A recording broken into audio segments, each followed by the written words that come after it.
কাল যে অভিযানের পর থেকে কিন্তু জঙ্গল সলিমপুরের অবস্থা এখন পর্যন্ত কিন্তু থমথমে পরিস্থিতি বিরাজ করছে। জঙ্গল সলিমপুরে আমরা যতটুকু জানতে পেরেছি এখন পর্যন্ত যে গতকাল যে নিহতের পর কিন্তু জঙ্গল সলিমপুরে কিন্তু যৌথ বাহিনী একটি অভিযানের কথা চলছে এবং যৌথ বাহিনীর যে অভিযান তা কিন্তু দ্রুত সময়ের মধ্যে করা হবে বলে আমাদের জানানো হয়েছে। এছাড়াও জঙ্গল সলিমপুরে নিহতের ঘটনার পরপরে কিন্তু পুলিশ এবং আইন শৃঙ্খলা রক্ষাকারী অন্যান্য যে বাহিনীগুলো আছে সবাই কিন্তু জঙ্গল সলিমপুরে কেন্দ্র করে যেসব ভিতরে ঢোকার এবং বের হওয়া যে পথগুলো আছে সবগুলো পথেই কিন্তু তারা চেকপোস্ট বসিয়েছে এবং তল্লাশির মাধ্যমে কিন্তু তাদেরকে সব ধরনের ইয়ে করা হচ্ছে এবং যাতে কেউ ওখান থেকে বের হয়ে যেতে না পারে, কোনো যাদের সন্ত্রাসী তারা বের হয়ে যেতে না পারে তাও কিন্তু তারা নজরদারিতে রেখেছে।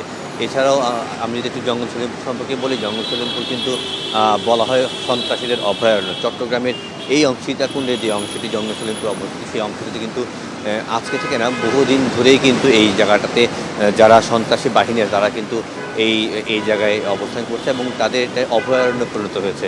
বিভিন্ন সময় বিভিন্ন বাহিনী, পুলিশ, র্যাব সহ বিভিন্ন বাহিনী কিন্তু এখানে অভিযান চালিয়েছে, কিন্তু তারা কিন্তু এই জায়গায় ভিতরে ঢুকে যে একটি অভিযান পরিচালনা করে তা কিন্তু করতে পারেনি। অনেক ক্ষেত্রেই তারা ব্যর্থ হয়েছে। সবশেষ ঘটনা গতকালও কিন্তু যে র্যাবের যেই সদস্যরা তারা একজন সন্ত্রাসী ধরতে গিয়েছিল, যদিও তারা সিভিল ড্রেসে গিয়েছিল, তারা কিন্তু সেখান থেকে ভালোভাবে বেরোতে পারে, তাদের কিন্তু আঘাত করা হয়েছে এবং আমরা যতটুকু জানি 3 জনের অবস্থা কিন্তু খুবই গুরুতর। এছাড়াও বেশ কয়েকজন কিন্তু আরও আহত আছেন। প্রায় 3000 একরের উপরে এই জায়গা নিয়ে জঙ্গল সলিমপুর গঠিত। এখানে কিন্তু এর আগেও জেলা প্রশাসনের পক্ষ থেকে উচ্ছেদ অভিযান চালানোর বেশ কয়েকবার প্রক্রিয়া উদ্যোগও নেওয়া হয়, কিন্তু বেশ কিছু কারণে তারা কিন্তু বাধাপ্রাপ্ত হয় এবং ওখানে কিন্তু তারা প্রবেশ করতে পারেনি, এমনকি পুলিশ র্যাব গিয়েও কিন্তু সেই সব জায়গাগুলো উদ্ধার করতে পারেনি। বর্তমানে আমি যদি আরেকটু বলি, ওখানে জঙ্গল সলিমপুরে কিন্তু এখন প্রায় কাঠা প্রতি দেখা যায় 9 থেকে 10 লাখ টাকা পর্যন্ত কিন্তু জমিগুলো বিক্রি হচ্ছে। সেই ক্ষেত্রে যদি আমরা এটা দেখি, প্রায় 30,000 কোটি টাকার উপরে কিন্তু এখানে সরকারি খাস জমি আছে, যেগুলো কিন্তু সরকার এখন পর্যন্ত উদ্ধার করতে পারেনি। বারবার স্বরাষ্ট্র মন্ত্রণালয়ে এবং অন্যান্য দপ্তরে কিন্তু জানানো হয়েছে যে এই ধরনের অভিযানে কিন্তু এই জায়গা কিন্তু অভিযান করা অত্যন্ত গুরুত্বপূর্ণ, কেননা সামনেই আসছে নির্বাচন এবং নির্বাচন ছাড়াও চট্টগ্রামে এবং আশেপাশে যে জায়গাগুলো আছে সেই জায়গাগুলোতে যে সন্ত্রাসীদের যে কর্মকাণ্ড হয় সেই কর্মকাণ্ড এবং চট্টগ্রাম কেন্দ্রিক যে ডাকাতিগুলো হয় সেগুলো কিন্তু এই জঙ্গল সলিমপুর কেন্দ্র করেই হয়ে থাকে বলে আইনশৃঙ্খলা বাহিনীর কাছেও তথ্য আছে, সেই তথ্য আমাদেরকেও জানানো হয়। এছাড়াও সামনে যেহেতু নির্বাচন আছে এবং নির্বাচনের এবং পাহাড়ি যে আমরা সশস্ত্র গোষ্ঠী আছে তারাও কিন্তু এই জায়গায় তারা কিন্তু আশ্রয় নিয়েছে বলেও এক ধরনের তথ্যসূত্র বলছে।